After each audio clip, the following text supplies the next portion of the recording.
Merhaba değerli arkadaşlar, değerli dostlar. Zerdeş TV'nin yorum analiz programında tekrar bir aradayız. Yine değerli konuğum Mehmet Aslan'la bugün yine İran üzerine dolayısıyla gündem savaş ne yazık ki.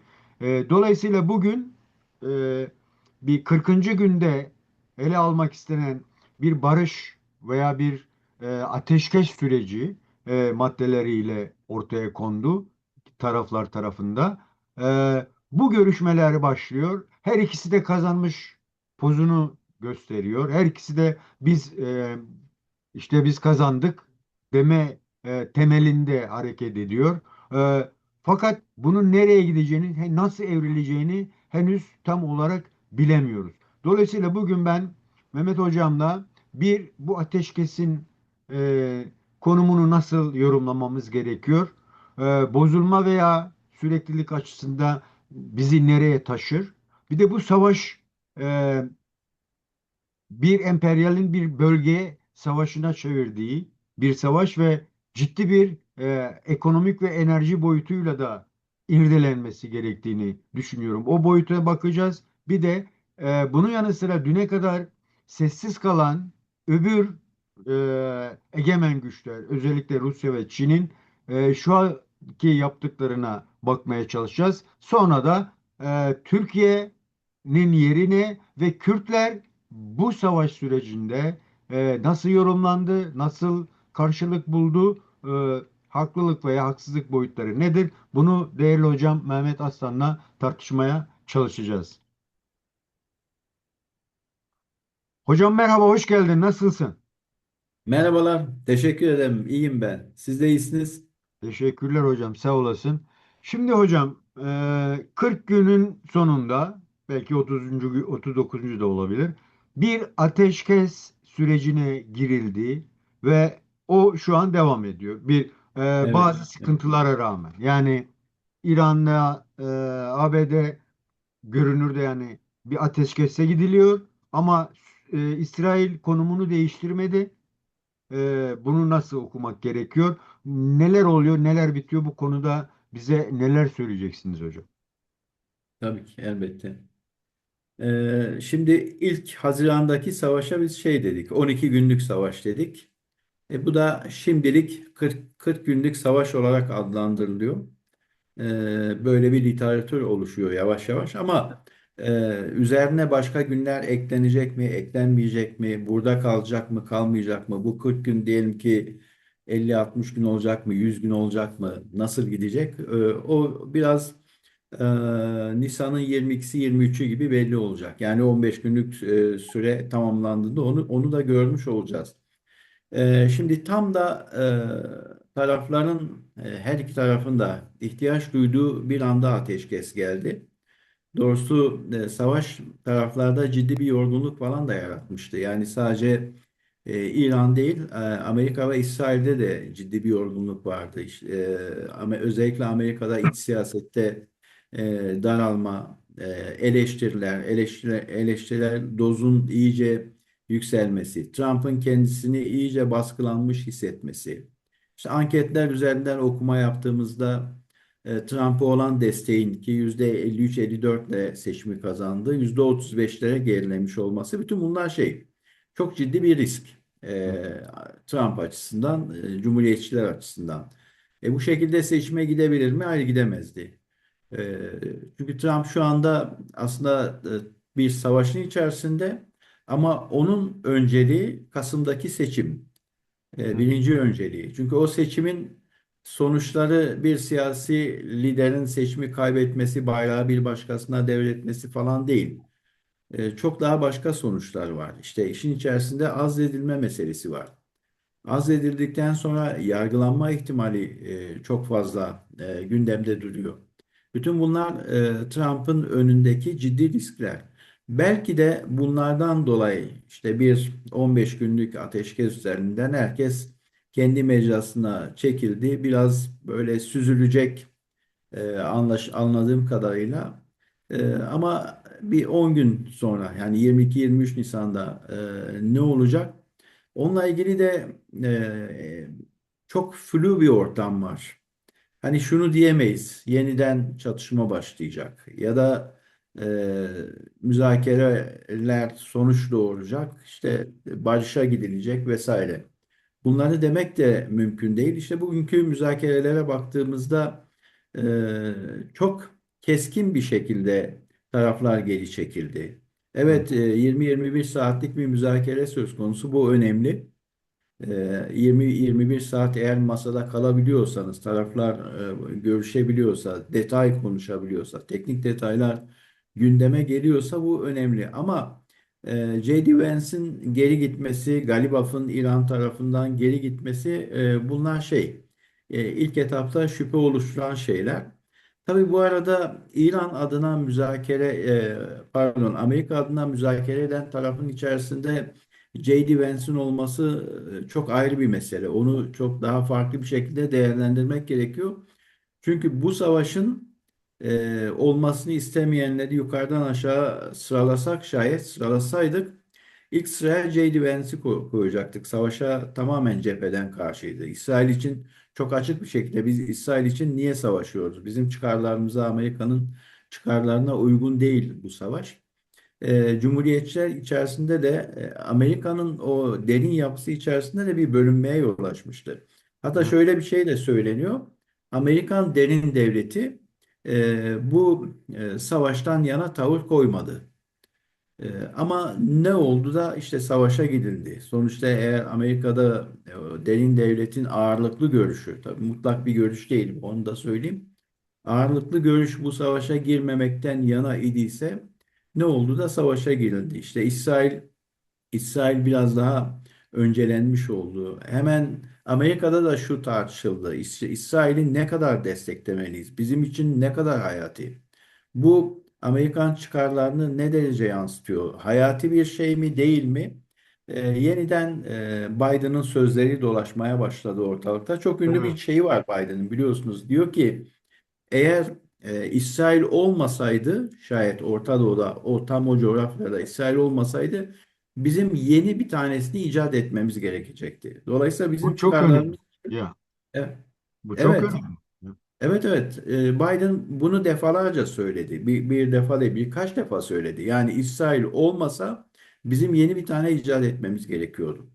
Bu şekilde eklemlenmiş bir ilişkiden söz ediyordu önceki başkan. Trump için de hani Amerika için olduğu kadar Trump için de İsrail meselesi önemli. Dolayısıyla İsrail burada Amerika'yı savaşın içerisine çekebildi. Şimdi böyle taraflar birkaç adım geri attılar. Dinlendiler, müzakerelerden bir sonuç çıkmasını bekliyorlar. Buraya gelmeden önce, yani müzakerelere heyetler gelmeden önce arka planda biraz mesafe alındığı da anlaşılıyor.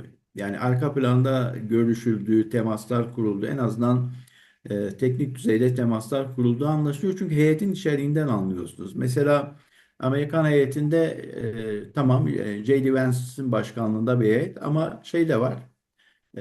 Witkoff da var. Orta Doğu özel temsilci. Kushner var. Trump'ın damadı. Aynı zamanda o da yetkili bir danışman. Onun haricinde bir de CENTCOM başkanı var. Brad Cooper var. Evet. Diğer tarafa bakıyorsunuz. İran tarafı son derece hazırlıklı gelmiş. Galibaf müzakere heyetinin başında Galibaf var. Meclis başkanı. İşte Arakçı Dışişleri Bakanı. Bakan yardımcısı. Çok enteresan bir profil daha var İran heyeti Evet. içerisinde. Kasımlıo'yu öldüren diyorlar ama öyle bir şey mi var? O istihbari kesimde öyle bir konuşma var. İstihbari kesimi temsilen orada olan biri var. Benim aslında dikkat çekmek istediğim Merkez Bankası Başkanı'nın orada olması. Hmm. Yani eğer Merkez Bankası Başkanı heyetin içerisine dahil olup geliyorsa bu öncesinde yaptırımlar, işte bloke edilen tutarlarla ilgili bir ön görüşme olduğunu, mesafe alındığını da gösteriyor. Çünkü zaten masada olan konulardan bir tanesi büyük kısmı Katar bankalarında bloke vaziyette olan İran'ın 6 milyar dolarının serbest bırakılması ilk Bu etapta. konuda o maddelere bakma olanağınız oldu mu hocam? Yani Tabii ABD'nin baktım. 10 Yani maddesi 15 var. maddeye de baktım, 10 İran'ın maddeye de baktım.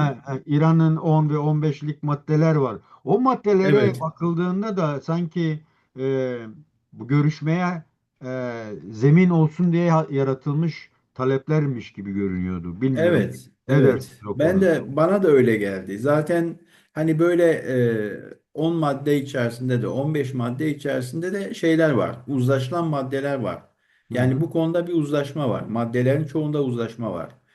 Ama yine de kilitlenmesi muhtemel konular vardı ki orada kilitlendi. Kilitlenmesi muhtemel konulardan bir tanesi biliyorsun Basra meselesi. hı hı, Amerika Birleşik Devletleri o konuda ısrarlı. Çünkü İran'ın bu savaşa tutunmasını sağlayan en önemli şey Basra üzerindeki kontrolü oldu. Yani hı. Hürmüz Boğazı. Evet. Tabii özelde Hürmüz Boğazı ama genelde Basra üzerinde İran'ın mutlak bir kontrolü var. Şimdi bu kontrol kırılmadığı müddetçe İran'ın direncini kırmak da kolay değil. Evet. Hani İran bu savaştan zarar görmeye devam edebilir. Şayet devam ederse.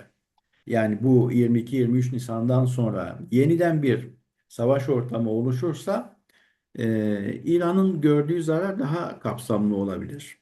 Fakat ne olursa olsun yani bu zararın kapsamı ne olursa olsun İran Hürmüz üzerindeki kontrolünden vazgeçmeyecektir. Hı hı. Ki daha önce de konuşmuştuk. İran'ın Hürmüz üzerindeki kontrolü elinden alınabilecek bir şey de değil. O Evet, baki. o Yani İran paradoks o paradoks geldi sürekli aklıma. Sizin söylediğiniz zaten yani Trump'ın veya İran'ın yapabileceği bir şey değil. O uluslararası konsorsiyumun ve deniz hukukunun getirmiş olduğu bir şey var tabii deniz demiştiniz. hukuku var, Birleşmiş Milletler'in şeyi var, işte uluslararası sulara ilişkin kararları var. Ve konuşmuştuk. Deniz hukuku ülkeler aslında geçerli olduğu için ülkelerin asla ihlal etmediği maddelerden oluşuyor. Yani bir bütün olarak kanunun kendisi ihlale açık bir kanun değil. Hı hı, Onu ihlal etmeye başladığınızda artık nerede duracağınızı bilemezsiniz. hı hı. Tamamen şey olur. Yani işte sizi denklemin dışına itebilir. Trump da olsanız. Şimdi Şimdi o orada maddelere belki bakıldığında mesela hani siz diyorsunuz ya girişimciler veya masaya oturmaya çalışan bireylere de bakıldığında ciddi bir hazırlık olduğu söyleniyor. Zaten sanki İran'ı derleyip toparlamaya çalışıyor. E, yani çekip gidecek, buralar seninmiş gibi yapacak ama proxy'leri bırakacaksın diyor. Hürmüz'ü evet, açacaksın diyor. E, evet, evet, Zaten olan şeyler yani bunlar 2 senedir uğraştıkları şey. Yemen'i artık savaş konumundan çıkaracaksın. E, Lübnan'ı evet. savaş konumundan çıkaracaksın. Suriye zaten ABD ve İsrail'e teslim edildi. Suriye'den çekil deniyor mesela. Yani Hı. e, ufak ufak sanki İran'ı toparlamaya çalışıyorlar. Maddelerde de görebildiğim kadarıyla o. Ne dersiniz hocam? Evet. Şimdi İran kolay vazgeçilecek bir ülke değil. Yani bunu şu açıdan demiyorum. İşte savaşırsınız vesaire. Yenilir. İşte İran ne kadar direnir, İran'ın savaşma kapasitesi nedir, ne kadar yok edildi. Bütün bunlar ayrı bir tartışma. Fakat İran gibi ülkeler kolay kolay vazgeçilecek ülkeler değil. Yerine yenisini koymak kolay değil. Bu çok uzun bir kargaşa dönemi gerektirebilir. Hı Yani hı, o dengeleri oluşturmak, o dengelerin içerisinde kim kendi çıkarını ne kadar konsolide edecek, inşa edecek, bunları yapmak kolay değil. Bu nedenle genel eğilim hep Suriye'de de biliyorsunuz aynı şeyleri konuştuk. Genel eğilim şu, o yapıyı koruma. Çünkü evet. orada çok uzun yıllardan beri oluşmuş bir statü var. Herkesin o statüye karşı kendi pozisyonu var. Eğer o statü bozulursa, çözülürse, çökerse o zaman yeni pozisyonları oluşturmak, yeni dengeleri şekillendirmek, o dengeler içerisinde kendinize yer bulabilmeniz falan kolay değil. Hı hı. O nedenle statüyü korumak bir refleks gibidir, bir eğilim gibidir. Statüden ne zaman vazgeçersiniz? İşte artık o statüyü korumanın bir yolu kalmadığında vazgeçersiniz. Onun için İran'daki mevcut statükoyu koruma eğilimi evet Amerika için de geçerli. Haklısınız o konuda. Ha, Amerika zaten şunu söylemedi başta yani savaşın 28 Şubat'ta ben İran'ı yok edeceğim, yerle bir edeceğim demedi. O daha sonra Trump'ın dile getirdiği şeylerdi. Ne diyordu Amerika Birleşik Devletleri? Orada yönetimi değiştireceğim. Dolayısıyla İran'ın yapısına müdahale etmeyecek. Oradaki sistematik bir dönüşüm, değişim beklemiyor. Beklediği şey İran'da işte yönetim yapısının değişmesi, işte mevcut Molla rejimi yerine işte eğer mümkünse yeni bir rejim, Batı'ya entegre olması mümkün bir rejim. Onun için biliyorsunuz şeyle Şah'la irtibat kuruldu, görüşüldü vesaire. Muhtelif defalar bir araya gelindi. Sonra Trump'ın açıklaması işte henüz hazır olmadığına dair bir açıklama falan da yaptı. Zaten o açıklamadan sonra İran'ın statüsüne müdahale edilmeyeceğini de anladık biz.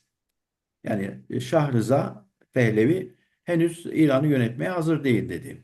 Dolayısıyla üzerinde uzlaşma sağlanmadı. Üzerinde uzlaşma sağlanması da bir süreç ister. Şara üzerindeki uzlaşmanın evveliyatına bakmıştık. Hani 2011'de şeyde başlıyor mesele. Suriye'de çatışmalar vesaire başlıyor. 13-15 aralığında Şara şekillenmeye, biçimlendirilmeye başlanıyor. Amerika ve İsrail tarafından. 13-15 periyoduna bakın. Sonra gelin 2025'e.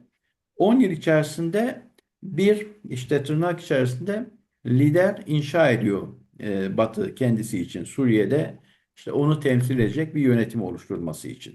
Şimdi İran'da henüz bu kadar bir süre geçmedi. Şeyler şekillenmedi. İran'a ilişkin yeni statü şekillenmedi. Yeni yönetim şekillenmedi. Bir de biz şunu söylemiştik. İran'daki mevcut yönetimin bileşenlerinin altyapısının ne kadar güçlü olduğunu söylemiştik. Yani aynı şeyi söylediğim için bir daha yani söylemekte de imtina etmiyorum. Ali Hamaney ölür, yerine Müşteba Hamaney gelir dedik. Daha savaş yok. Bir şey değişmez. Dolayısıyla o velayet ifaki sistemi inanılmaz güçlü bir sistemdir. Velev ki Müşteba'nın da öldüğünü varsayalım. Öyle olmadığı anlaşıldı. Müşteba Hamaney ölse o zaman rejim çok daha güçlü olacaktı. Yani bundan emin olun çok çok daha güçlü olacaktı. Neden? Çünkü 12 imam tevatürü var ki çok güçlü bir şekilde onun işlediğini görecektik. Yani o inanç silsilesi içerisinde işte 11. imam kimdir? Hasan Askeri'dir, değil mi? 11. imamın oğlu Muhammed Mehdi'dir. 12. imam. Gayiptir. Gayb imamdır. İşte kayıp olmuştur falan. Neydi işte dörtlü bir konsey vardı. Onunla gidip istişare eden, onun görüşlerini getiren. Burada aynı sistem çok kısa bir sürede oluşturulacaktı. Hasan askeri Ali Hamaney olacaktı. Gayip'ten Müşteba olacaktı. Bir komisyon olacaktı. Müşteba'dan haber gelecekti. Bu da kimi güçlü kılacaktı? İşte İran'da sistemin asıl sahibi olan yani devrim muhafızlarını, onun altındaki sivil yapılar olan işte Besiç vesaire gibi yapıları güçlü kılacaktı. Aynı zamanda bir dini anlatı üzerinden sistem kendisini çok daha güçlü bir şekilde tekamül edecekti. Yani bu da Zaten bir çözüm. Bu da bir zaten çözüm şey değil olmayacaktı. mi? Şu an yani kurguya göre emperyaller zaten orayı yeniden yaşam bulacak bir statüde kalmasını istiyor. Ama nedir? Zaten kendilerinin ürettikleri bir ülke değil mi? Şah'tan beri süregelen bir şey var. Dolayısıyla bu iç dengeyi nasıl dönüştürecekler? Benim biraz yani gördüğüm o. İran gerçekten kendi içine dönüp toplumu artık idamcı bir Molla rejiminin dışında başka bir yüz mü gösterecek? Bu çok önemli bence ki onun tartışmaları yapılacak. Çünkü eğer ona bir yarı emperyal güç statüsü verilecekse tabii ki dayanacağı 12 imam vesaire meselesi diye düşünüyorum. Şimdi Hı buradan hı. da baktığımızda bunlar belki arka planda konuşulan şeyler. Bu savaşın yükünü e, görünürde kim çekti hocam? Yani bu ekonomisinin getirdiği zorluklar, sıkıntılar neydi? Ve önümüzdeki günlerde nasıl yansıyacak bu dünya piyasalarına? Bu konuda bize neler söyleyeceksin hocam? Tabii. Şimdi savaşın yükü çok böyle düz bir şekilde söyleyelim. Savaşın yükü dünya vatandaşlarının omuzunda. Hı hı. Orada kalacak. Yani savaşın yükü bizde kalacak. Bu yük savaş koşulları içerisinde çok büyük bir rant olarak zaten paylaşıldı. Eğer bir şey bu dünyaya ait bir kaynak el değiştiriyorsa, paylaşılıyorsa, bir yerden başka bir yere kanalize oluyorsa o bir tarafın zenginleştiği, bir tarafın da yoksullaştığı anlamına gelir. Yani sizin söylediğiniz transfer gerçekleşti mi diyorsunuz? Tabii. Yani şüphesiz gerçekleşti. Ben de onu kendi adıma çok da yakından takip ediyorum. Mesela 8 Şubat hani gece 12'ye kadar süre vardı hatırlarsanız Evet. pardon gece Türkiye saatiyle 03'e kadar süre vardı. Ki saat 1'de falan Trump şeyi açıkladı. Yani 2 saat önce ateşkes olduğunu açıkladı. Trump'ın bu ateşkesi açıklamasından sonra piyasalarda inanılmaz bir hareketlilik oldu. Şimdi ben biraz da o pozisyonların içeriklerine falan da bakmaya başlıyorum. Bir tek pozisyon ki o finans dünyasının da ilgisini çeken bir pozisyon. 950 milyon dolarlık 950 milyon dolar yani 1 milyar dolara yakın bir pozisyondan bahsediyorum size. 1 milyar dolara yakın bir pozisyon petrolün düşeceği üzerine şey yapmış, pozisyon almış. 1 milyar dolarlık bir fon petrolün düşeceği üzerine pozisyon almış. Bu Wow. şey tek bir işlemden bahsediyorum. Şimdi şöyle deniyor.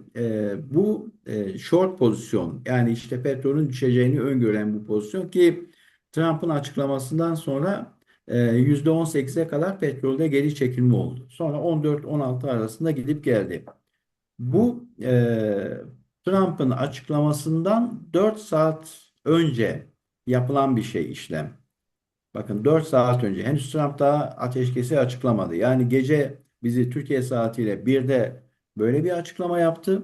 Ondan 4 saat işte geriye gidelim. Saat akşam 9'da böyle bir pozisyon açılıyor. Şimdi bunlar kaldıraçlı işlemler. Burada elde edilen kazanç inanılmaz. Bir defa bir 15-20 trilyon diye bir not düşmüşsünüz hocam. Toplam finansal hacim diye. evet, 10-15 trilyon toplam bu nedir biliyor musunuz? 10-15 trilyon finansal işlemlerin bir günlük hacmidir. Bir gün. Tek bir gün içerisinde bütün dünyada yapılan işlemlerin toplam tutarı 10-15 trilyondur. İşte hani bazen borsayı takip ettiğinizde günlük işlem hacmi yüksek olur, bazen düşük olur. Bu da 10 trilyonla 15 trilyon arasında gidip gelen bir rakam. Hı hı. Şimdi Türkiye'nin gayri safi milli hasılasını 1,6 trilyondu. Yani 1 trilyon 600 milyar dolar. Burada bahsettiğimiz işlem neredeyse onun 10 katına tekabül ediyor. Türkiye'nin gayri safi milli hasılasından bahsediyoruz bir yıl sonunda. Yani bir yıllık süre içerisinde bir ülkenin yarattığı bütün değerlerin toplamından bahsediyoruz. Hı hı. Burada ise sadece bir günde finans piyasasındaki işlem hacminden bahsediyoruz. Şimdi böyle bakınca işin rengi o kadar değişiyor ki mesela biz savaşa belki bir 30 sene önce, 40 sene önce savaşa şöyle bakardık. Savaş yani arkasında bir savaş ekonomisi var. Dolayısıyla silah sanayi var, savunma sanayi var. Savaş kimi ülkelerin ya da kimi şirketlerin çıkarına uygundur. Ve kimileri kazanır, kimileri kaybeder. Şimdi bu finansal sisteme baktığımızda evet yine savaşa ilişkin çok devasa bir ekonomi var. Fakat finansal sistemle kıyasladığınızda artık çok önemli değil biliyor musunuz? Çok önemli değil. Finans silahtan daha etkili diye bir notunuz var. Şu anda asıl çıplak bir sözcük kullanayım burada vurgun. Hı hı. Asıl vurgun finansal sistemde. Yani işte silah endüstrisinde, savunma endüstrisinde falan değil. Oradaki hacim 2025 yılında zaten oradaki şirketlerin 650 milyar dolarlık bir hacmi var. Bir yıl içerisinde. Hı hı. Yani savunma sektöründeki en büyük 100 firmanın toplam hacmi 650 milyar dolar. Bu kadar. 650 milyar dolar. Ben size bir gün içerisindeki işlemden bahsediyorum. En düşük 10 trilyon dolar, en yüksek 15 trilyon. Bu arada Hı gidip gelen bir işlem. İşte asıl büyük vurgun burada. hı. Eğer burayı manipüle edecek gücünüz varsa ki iktidar bunu manipüle eder. Her ülkede öyledir. Hiç fark etmez. A ülkesi, B ülkesi, C ülkesi. Piyasanın yönüne güç karar verir. Güç çoğu zaman şeydedir, iktidarın elindedir. Dolayısıyla piyasayı onun üzerinden manipüle edersiniz. Piyasayı yönlendirirsiniz. Şimdi hep şey bahsederdik, işte Amerika'nın 5 büyük firması, savunma sanayide. Onun dışında da genel olarak işte 5 kız kardeş falan denirdi. Onlar biraz daha sadece savunma sanayi değil. Ama savunma sanayinde de 5 büyüklerden bahsedilir. İşte bu Lockheed Martin onların şeyidir, en büyüklerinden bir tanesidir. Lockheed Martin'in şeyine bakıyorum ben. 2025 yılının içerisindeki yaptığı satış hacmi 65 milyar dolar. Şu Hı. çok küçük bir rakam değil elbette. Yani inanılmaz büyük bir rakam. Ama finansal sistemle kıyasladığınız zaman bunların çok bir önemi yok. Şimdi Amerika Birleşik Devletleri'nin 2025 Aralık ayında bütçeyi bağladılar. 2026 yılı için öngördüğü savunma bütçesinin toplam tutarı 970 milyar dolardı. Sonra bir ek bütçe falan yaptılar. Eklerle birlikte 1 trilyon 50 milyar dolara çıkardılar. Eklerle birlikte. Ama mesela bu tabloda işte toplam en büyük 100 firmanın toplam silah satış miktarı 679 milyar dolar. Evet. Finansal sisteme bakın. Finansal sistemin yanında hani bir ara Mehmet Şimşek demişti ya bu şeyler için otomobiller için konvoydaki yani onlar çerez parası. Şimdi artık bunlar finansal sistemin hacmiyle kıyasladığımız zaman çerez parası gibi kalıyor. Ve orada inanılmaz büyük spekülasyonlar ve inanılmaz büyük işler yapılıyor. Büyük vurgunlar yapılıyor. Trump biraz bunun da aracına dönmüş durumda. Hmm. Ve bunun ben birinci Aslında ona bireysel Sanders eleştirilerle aslında bu arka plan perdesi kapatılıyor aslında. Görünmez zaten kılıyor. Evet. mesela bir hangi dergiydi? Fransız ya da Alman ekonomiye ilişkin referans dergilerden bir tanesi. Şimdi hatırlamıyorum. Doğrudan Trump'ı spekülasyon yapmakla suçlayan bir kapakla çıktı. Hmm. Doğrudan finansal sistemde, piyasalarda spekülasyon yapmakla suçlayan bir kapakla çıktı. Bu çok önemli. Mesela bu tablo üzerinde de konuşabiliriz. İşte burada finansal sistemin hacmi bir yanda, diğer tarafta bakın ABD savunma bütçesine bakın. Evet. 2026 yılı için 1 trilyonu geçti. Evet. Şimdi bu bütçe ile ilgili olarak bir şey daha söyleyeyim size. Bütçe kabul edildi. Aralık ayında kabul edildi. Aralık'ın sonlarına doğru Amerikan bütçesi kabul edildi. Bütçe içerisinde yanılmıyorsam 973 milyar dolar savunma harcaması vardı. Hmm. Sonra çok kısa bir süre içerisinde yani bir ay falan geçmeden e, ona şöyle bir e, 80-90 milyar dolar daha eklendi. Yani ek yapıldı. Hmm. Yaklaşık bir %10 falan daha arttırılmış oldu. Bunu gördüğümüz anda yani bu artış, bu istisnai bir artış gördüğünüz anda şu kanaate zaten varıyorsunuz. Burada olağanüstü şeyler olacak. 973 milyar dolar gibi dev bir rakam m, ek bir bütçeye ihtiyaç duyuyorsa o Hmm. zaman evet yavaş yavaş savaş bütçesi biçimleniyor demektir. Size Hmm. mesela kötü bir haber vereyim ben. Amerika savunma bütçesi ilk defa bu kadar rekor bir seviyeye çıkmış oldu. Yani 1 trilyon rakamını Hmm. hiç görmedi şu ana kadar. Ona yaklaşmadı bile. Hmm. Fakat şimdi hazır olun. 2027 yılı için öngörülen savunma bütçesi 1,5 trilyon dolar. Yani Amerika Birleşik Devletleri'nden bahsediyoruz. Buralarda en son enflasyon oranında yükselme olduğunu gördük. Mart ayı enflasyonunda. Açıklanan enflasyon oranı %3,3'tü. Hmm. Bakın %3'lük enflasyon bir yanda, bir yanda ise savunma bütçesinde yapılan %50'lik harcama. Hmm. Eğer savunma bütçesini birden 1,5'a çıkarıyorsanız bu 2027 yılında da kaçınılmaz olarak savaş olduğunu gösterir. Yani bizim 973'ü 1,050'ye çıkardığında yaptığımız öngörü gibi. Evet bu bir savaş bütçesidir. Fakat 2027 yılında çokça daha ciddi bir savaş bütçesi geliyor ve önümüzde çok huzursuz bir yıl olacağını bize gösteriyor. Böyle işaret ediyor. Şeyler açısından, rakamlar açısından durum bu. Bu rakamların bir de şeyle kıyaslayayım ben size.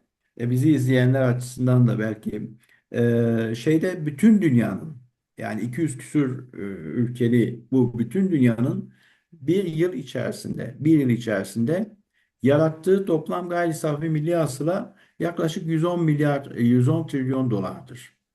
Yeni yeni yüzün üzerine çıktı. Yani 110 trilyon dolar civarındadır. Yine bir günlük finansal işlemle kıyaslayın. Bakın, bütün dünya çalışıyor. Ürettiği şeylerin toplam değeri bir yıl içerisinde 110 trilyon dolar. Finansal piyasanın kapasitesi 10 trilyon dolar en düşük.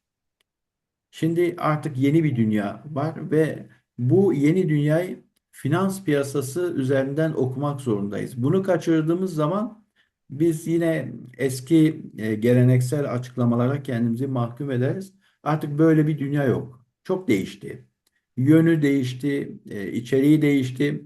Şu anda e, Türkiye gibi, bakın, Türkiye'de o konuda önemli ülkelerden bir tanesi.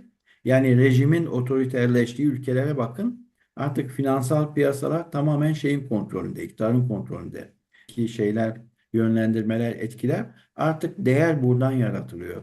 Yani artık iktidarların Türkiye gibi gelişmiş finansal sistemleri olan iktidarların bir ihale için yaklaşık bedel oluşturması, işte o yaklaşık bedelin 3 katına 4 katına ihaleyi çıkarması, sonra aradaki farkın paylaşılması, bunlar artık eski yöntemler. Hocam o Eski zaman yöntemler bir ve de buradan çok daha büyük değerler finans sisteminden yaratılabiliyor. Rusya ile Çin'in durumuna böyle kısaca bakalım. Çünkü onlar da savaşın sürekliliğini veya durması konusundaki yaklaşımlarına dair neler söyleyeceksiniz hocam? Evet. Geçen yaptığımız videoda söyledik, artık Çin de Rusya da savaşın bir parçası. Eğer 22'sinde 23'ünde ateşkes devam etmezse, bir barış çıkmazsa bu süreçten, artık İran Çin'in ve Rusya'nın proxy gücüne dönecek ve Çin Rusya adına vekalet savaşı yürütecek. E, Çin ve Rusya son zamanlarda savaşa çok daha görünür bir şekilde dahil olmaya başladılar ve çok ciddi teknik destek oluşturmaya Yani başladılar. hocam siz insanların her konuşmasının sonucunda mesele Çin'le ABD'nin tam bir yansımasını verdiniz. İran'ın proxy güç olma özelliği de biraz çarpıcı geldi bana. Yani Evet, evet. evet, bunu biraz açar mısınız? Biz bunu aslında Sedat Bey'le konuşmuştuk. Sedat Yurttaş'la o dedi, yani görüş ona ait. Hı. Benim de çok hoşuma gitti doğrusunu isterseniz. Dedi, artık Rusya'nın ve Çin'in şeyi gibi, vekalet, onlar adına vekalet savaşı yürüten güç gibi, çok mantıklı. Aslında Çin ve Rusya için artık proxy güç İran olacak gibi. Çünkü AB için Çin niye de olmasın? ABD için niye olmaz? Ben de diyorum ki ABD onu o hale soktu. why not? Aynen. E, Yani niye olmasın? Oraya da gidebilir. Zaten Amerika Birleşik Devletleri'nin rejim değişikliği istemesinin nedenlerinden bir tanesi o. Yani kendi bloku içerisinde, yani Batı blokuna doğrudan dahil olması kolay değil İran gibi bir yapının. Süreç ister, zaman ister. Ama Suriye'de yapılan şey İran'da neden yapılmasın Amerika açısından, ki Amerika'nın da beklentisi bu yöndeydi. Ama Hı. İran gibi bir ülkenin zeminini kaydırmak da kolay değil.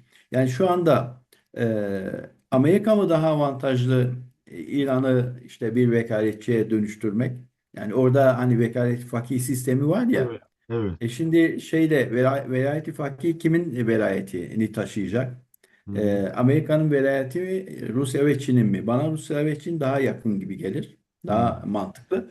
Çünkü onlar şu anda çok görünür bir şekilde desteklemeye başladılar. Kavram çok yerinde bir kavram. Asimetrik savaş. Bu asimetrik savaşın arkasındaki ana güç, ana zemin Rusya ve Çin zaten. Bir, Rusya uydu desteği sağlıyor. Yani uzaydan gözetimle ilgili, işte biliyorsunuz onların Hayyam uydusu var Rusya'nın. Hı. Hayyam şu anda İran'a çalışıyor. E, Hı. şeyin Çin'in Keza Çin'in şeyi var. Uzay sistemleri falan var. Onların da çok gelişkin navigasyon sistemleri var. Artık o navigasyon sistemlerine İran'ın da eriştiğini varsaymak gerekiyor. Yani İran'ın o sistemlere erişim izni olma ihtimali çok yüksek. Hmm. Çünkü artık yapılan saldırılarda isabet oranı çok yüksek ki bu füzelerde, balistik füzelerdeki sapma oranı da yaklaşık 30-35 metredir. Bazılarında 30-35 metre, bazı türlerde 50 metredir. Hani hatırlayın, Dimona'ya atılan Evet. füze ne kadardı? İşte kilometre falan hesabı yapmıştık galiba. Yakına düşmüştü. Hı hı. 30-35 metrelik bir sapma varsa demek ki nükleer santrali vurmak isteseydi oraya yönelmiş olabilirdi, yönelebilirdi. Şimdi Evet. bunlar çok çok iyi, enteresan detaylar. Bir başka şey, hani bir dedik, İran'ın Körfez üzerindeki kontrolü asıl gücünü oluşturan şeylerden bir Evet. tanesi ki onu elinden alamıyoruz. Hı Orada hı. çok başka teknik detaylar var. Hani bizi izleyenleri Evet. sıkmadan anlatmak istersem çok kısaca özetleyeyim. Bir defa 12 mil meselesi. Bu bütün uluslar için bir haktır. Kimsenin elinden alamıyorsunuz. Bu ancak işte savaşlarla birlikte sınırlar vesaire değiştiğinde değişebilen bir yapı. O 12 mil karasuları bir ülkenin topraklarının devamı sayılır. Yani bir ülkenin 10 mil açığından geçtiğinizde, mesela diyelim ki Türkiye'nin 10 mil açığından geçtiniz. Bir geminin 10 mil açığından geçtiğini varsayalım. Bu Ankara'dan geçmek ya da İstanbul'dan geçmek gibidir. Hı O hı. ülkenin topraklarından geçmiş oluyorsunuz. İran'ın Körfez'deki gücünün dayanaklarından bir tanesi bu 12 mil meselesi. 12 mil meselesi. Evet. Bir de onun dışında bir 100 mil, 200 mil meselesi var.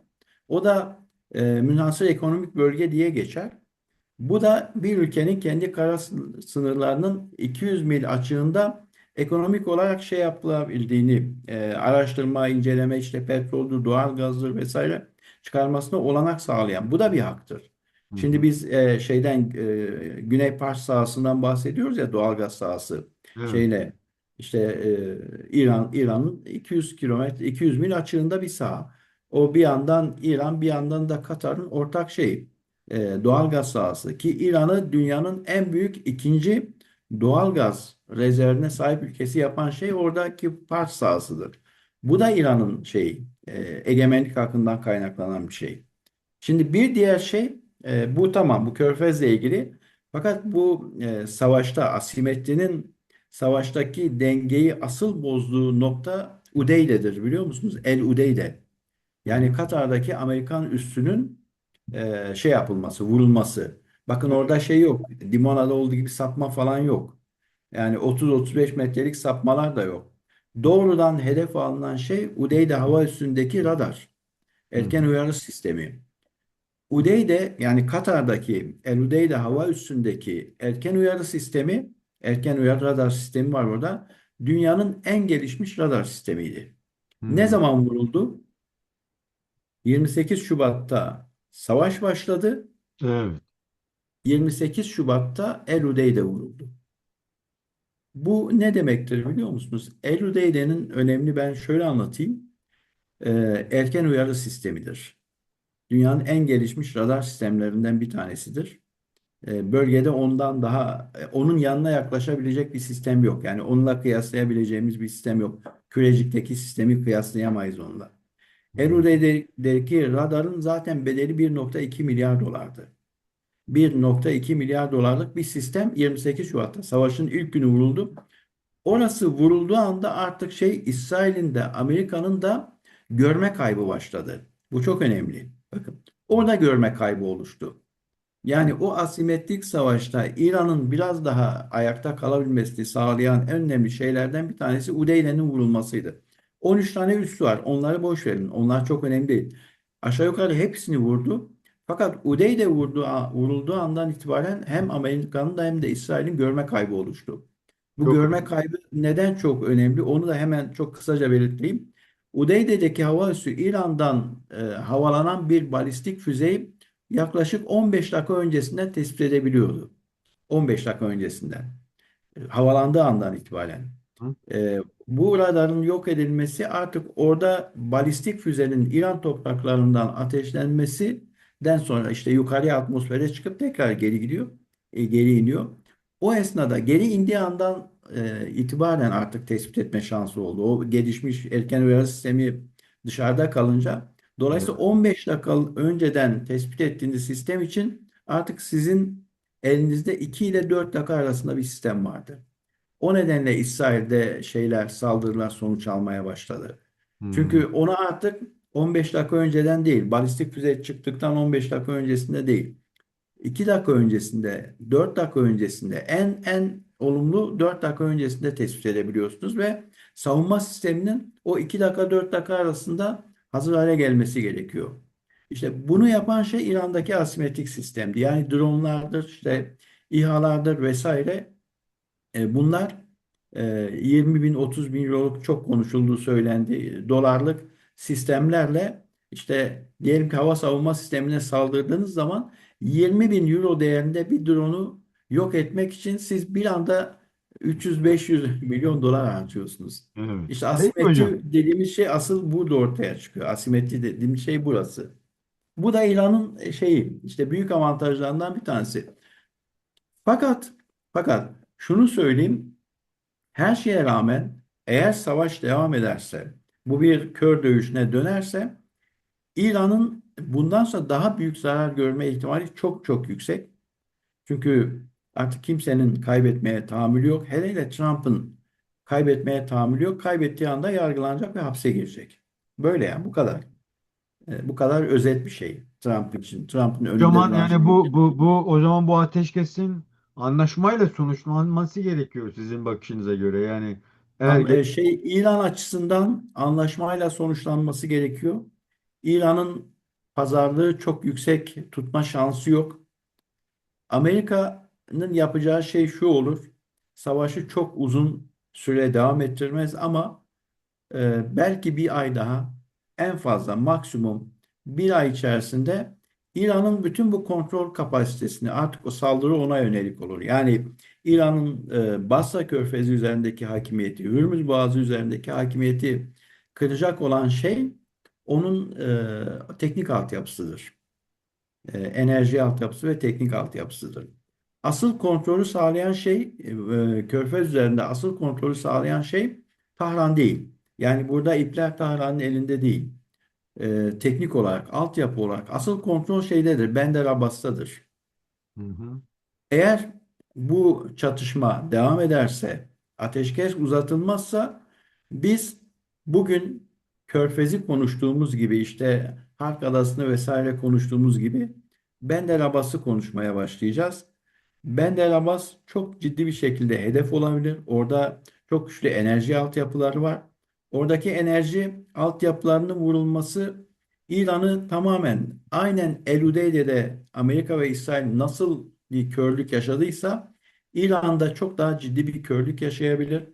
Teknolojik altyapısı çöker, sinyalizasyon, veri altyapısı, bütün o data sistemi çöker ve Körfez'i kontrol etme şansı, yani bu hakimiyet kendisinde olmasına rağmen teknik olarak kontrol etme şansını kaybeder. Oradaki santrallerin vurulma ihtimali çok yüksek. Teknolojik altyapının vurulma ihtimali çok yüksek. İran burada çok ciddi kayıp yaşayabilir. Trump'ın o fütursuz konuşmalarının arkasında bu var aslında. Taş devrine e, döndürürüz İran'ı demesinin arka planında Yani biraz o bu var. zaman bir de Kürtler boyutuna baktığımızda kara hareketi beklemiyorsunuz değil mi o zaman? Çünkü biliyorsun Trump'ın son konuşmaları da Kürtler üzerine bayağı olumsuz Evet. bir etki yarattı. Evet, Kara bir evet. harekatı beklemiyorsunuz değil mi? Yok, hayır, ben kendi adıma beklemiyorum. Zaten onun koşulları da oluşmadı. Onu en iyi bilen sahadaki insanlar, ki sahadakiler bunu çok iyi bildikleri için pozisyonlarını da ona göre ayarladılar. Trump'ın söylediği, biz Kürtlere silah verdik, kendilerine sakladılar dedi ya. Evet. Bu muhtemelen doğru. Yani çok çok büyük ihtimalle bana doğru gibi geliyor. Biliyorsunuz, Kürdistan bölgesel yönetimi sahasında, yani Güney Kürdistan'da asıl kontrol Amerika'da. Yani orası tamamen Amerika'nın şemsiyesi altında olan bir yapı. Dolayısıyla oraya silah verildiği doğrudur. Çok büyük ihtimalle doğrudur. Ama Fakat zaten, yalanladılar partiler. efendim, Partiler Sanmıyorum. yalanladı. Ya yalanladılar. Şeyin yalanlanan şey başka bir şeydi. Silah verdik kendilerine sakladılar meselesi. Yani bu sözcük önemli. Bu sözcüğü ben şöyle okuyorum. Evet, silah verildi. Zaten işte Amerika orada, kontrol Amerika'da da, Orta Doğu'daki en büyük elçilik orada. Amerika biliyorsunuz şeydeki Erbil Havaalanı'nı aynı zamanda lojistik bir üsse dönüştürdü. Evet. Orada şey teçhizat, silah vesaire indirip yönetime teslim edildiğinde yönetim hayır ben bunu almıyorum deme şansına sahip değil. Alır kendisi envanterine, stoklarına koyar ama şeydeki İran'daki muhalif güçlere dağıtmaz. İran'daki muhalif güçlere silah gitmediği müddetçe Trump'ın bu söylediği doğru olur. Hmm. Aldık kendilerine bu kendilerine saklama demek değil. Yani orada bir kavram kargaşası var. Silahın verildiği büyük ihtimalle doğrudur. Silahın dağıtılmadığı da doğrudur. Amerika'ya rağmen hayır ben bu silahları almıyorum deme şansına sahip değilsiniz. Alırsınız o silahı, teçhizatı işte koyarsınız stoklarınıza. Orada bekletirsiniz. Söylenen çok çok büyük ihtimalle bundan ibarettir. Çünkü zaten orada başka detaylar da var. Mesela 2022 yılında işte bölgesel yönetimle şey arasında Amerika arasında biliyorsunuz bir anlaşma yapıldı. Evet. Amerika şeydi size 4 yıl daha süre veriyorum. 4 yıl boyunca daha işte Peşmerge'yi destekleyeceğim. Sonra sizin birleşik bir yapı oluşturmanız gerekiyor. Bir protokol vardı. O protokole göre e, 4 yılın sonunda ben Peşmerge'ye maaş da ödemeyeceğim dedi. Petrol Şimdi anlaşması da yaptılar. 2022-2026 o 4 yıl geldi. Nasıl? Petrol anlaşmaları da yapmışlardı. O Onu işte geçti. şeyle bölgesel Ya, hükümetle şey ya. Bağdat hükümetiyle yakınlaşmasını falan da sağlamışlardı o zaman. Petrol ilişkin anlaşmalar da yapıldı. Yani şimdi 2022'de bir protokol yaptınız. 2026'da geldi. Dolayısıyla finansal desteğin yavaş yavaş zayıflaması gerekiyor. 2026 yılı için bölgesel yönetime savunma bütçesi 61 milyon dolardı. 61 milyon dolar. Yani bu hani konuştuğumuz rakamlara bakın. Bir de bu rakama bakın. Trump'ın ben onlara işte para verdim dediği şey bu. Rojava için yine konuşmuştuk 130 milyon dolardı. Evet. Yani 2026 yılı bütçesine savunma için konan kaynak 130 milyon dolardı ki onun içerisinde maaşlar da var. Şeye bölgesel yönetime bakın 61 milyon dolar. Sadece bu. Hı hı. 61 milyon dolardan önce yani 2022 yılındaki protokolden bahsediyorum. Peşmergenin maaşları da ödenirdi. İşte bu en alt kademeden en üst kademeye doğru 100 ile 400 dolar arasında bir para ödenir. Hı hı. Onun için de ayda bölgesel yönetime 10-15 milyon dolar para gönderilirdi. Hani 15 gönderin yıllık 180 milyon dolar yapar. Ya. Şimdi bu 180'i kesip sadece işte bir 61 milyon dolar şey yapıyorsunuz, tahsis ediyorsunuz. Ee, bu durumda da Kürt yönetimi açısından düşünün. Amerika'nın mali desteği kesildiği anda bu sizin askerinizin merkezi yönetimden maaşlanması gerekiyor. Yani Bağdat yönetiminden. Bağdat yönetimi Suriye'deki hikaye çıkacak ortaya. Bağdat yönetimi diyecek ki hadi gelin bizim bünyemize katılın. Bunlar diyecekler ki tamam senin bünyene katılalım ama bizim orada da şeydeki gibi Rojava'da olduğu gibi burada da bir 70. 80. alay var. Birlikler var.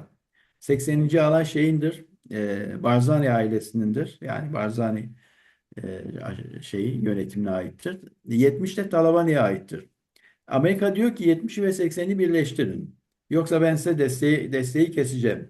Şimdi bu Hı. destek kesiliyor. Destek kesildiği zaman nasıl finanse edeceksiniz? Bağdat'ın yönetimine dahil etmeniz gerekiyor. Bağdat diyecek ki sen kendi adınla gelemezsin. Benim ordumla bütünleşmen gerekiyor, birleşmen gerekiyor. Bir yandan bunu gözeteceksiniz. Bir yandan orada şey var, Şii bir yönetim var.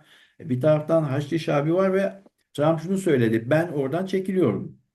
Hı hı. Ben oradan çekiliyorum dedi ve söylediğini şeyler Rojava'da yaptı. Eğer bu savaş olmasaydı buradan da çekilecekti.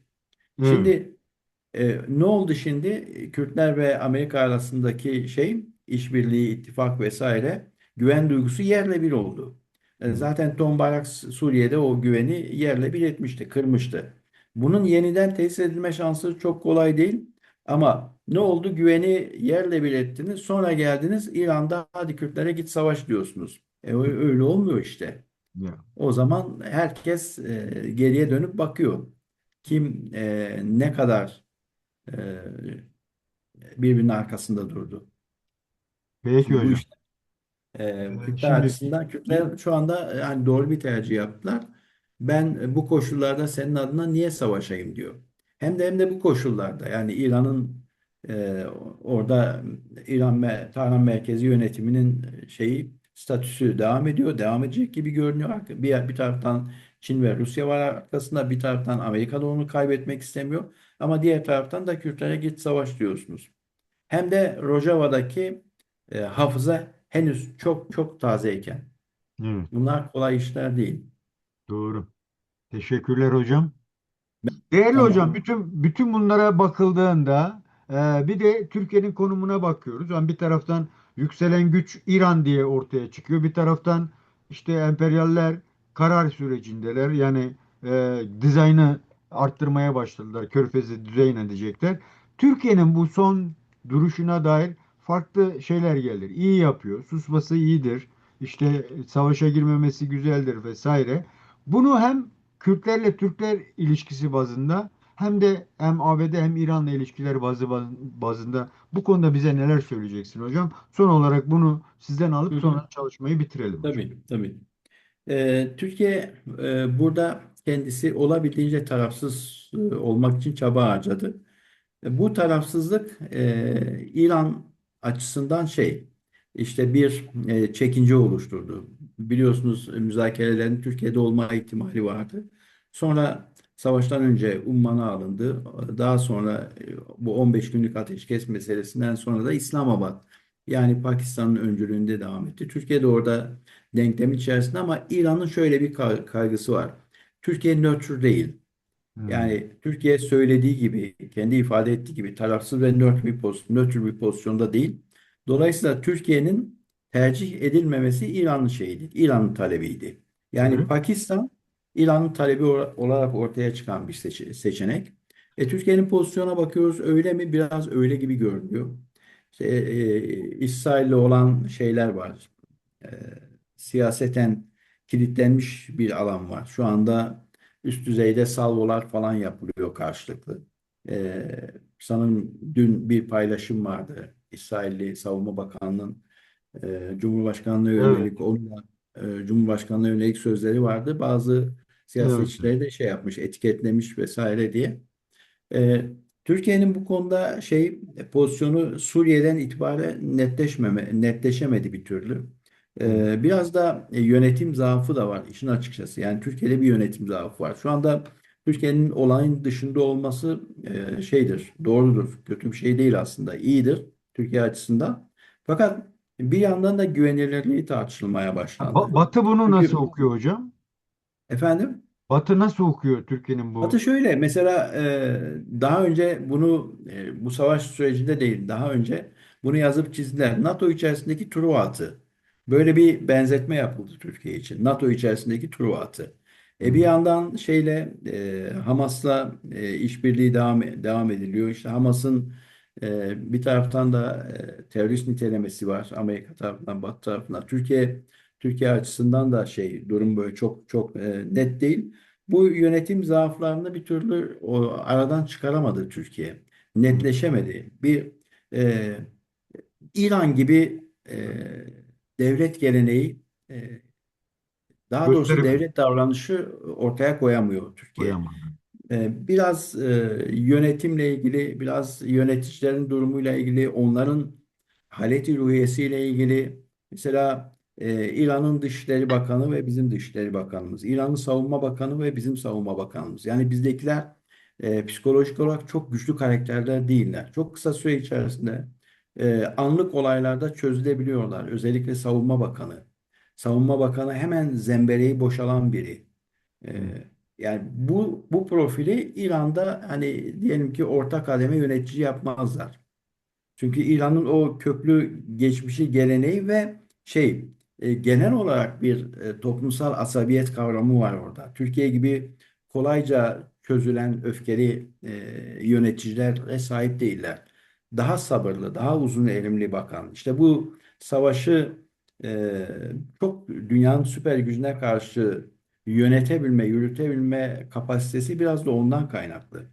Hı hı hı. Hı. Türkiye öyle değil. Türkiye Peki hocam, biraz son, daha amatör yaklaşabiliyor son bir meselelere. soru. Şimdi bu savaş sürecinde o sakinliği bir taraftan İran e, özellikle de Güney Kürtlerini hedef almasıyla da öne çıktı değil mi? Bu dronların, Evet, tabii. Barzanilerin çok yakınlarına bile, hatta ölen insanlar Tabii ve tabii şeye şehit olan saldırdı. Bu peşmergeler olduğu. evet. Dolayısıyla bu Türkiye'yi ne? Çünkü bir barış süreci olduğunu varsaydığımız bir süreçte e, değiştirir mi mantalitesini Türkiye'nin? Ya İran vuruyorsa ben de rahatlıkla yine yarın öbür gün vururum. Çekin gidin, ben sizin tanımıyorum deme olasılığı. içerideki süreç açısından Evet, diyorsunuz değil evet. mi? Var mı öyle bir şey? Şimdilik yok. Hı. Yani şimdilik yok. Evet. Bazen politikalar netleşir ya işte bu politikaların seyrinden, gidişatından falan anlarsınız ki burada devletin bir hazırlığı var. Bu bir devlet projesidir. Hı. İlk defa Kürt meselesi Türkiye'de devlet projesi oldu. Şu anda bir devlet projesi. Yani devletin Kürt meselesine ilişkin artık resmi bir yaklaşımı var. O resmi yaklaşım evet Devlet Bahçeli'nin ağzından dile geldi ama iktidar da yani AK Parti de bu sürecin önemli parçası, devlet de bu sürecin önemli parçası. Arka tarafta şeyler var işte hazırlıklar, işte yasal çalışmalar vesaire düşünülüyor. Buradan geriye dönüş olmaz. Yani İran'da durum değişirse diyelim ki bir iç karışıklık olursa orada vesaire işte Kürtler bir statü oluşturursa bunlar Türkiye'de Kürt meselesine bakışı değiştirmediği gibi bence biraz daha şey yapabilir, güçlendirebilir. Bence. Peki hocam. Daha pozitif bakıyorum kendi adıma. Peki, çok teşekkürler. Ben Değerli teşekkür ederim. arkadaşlar, değerli dostlar, bugünkü çalışmamızın da sonuna geldik. Aslında yine konuşacak çok alan var derinlemesine. Bugün yine Mehmet Aslan değerli hocamla bu hem son ateşkes sürecini ve nereye evrilebileceğini, yine tabii Kürtler ve Türklere de gelme zorunluluğu var. Dolayısıyla bugünkü çalışmamızı burada bitirmek istiyorum. Değerli hocam, son olarak söylemek istediğim bir şey varsa ondan sonra çalışmayı bitirelim hocam. Ben teşekkür ederim. Peki. Kolaylıklar dilerim size. Değerli arkadaşlar, değerli dostlar, görüşmek üzere. Hoşça kalın diyorum size.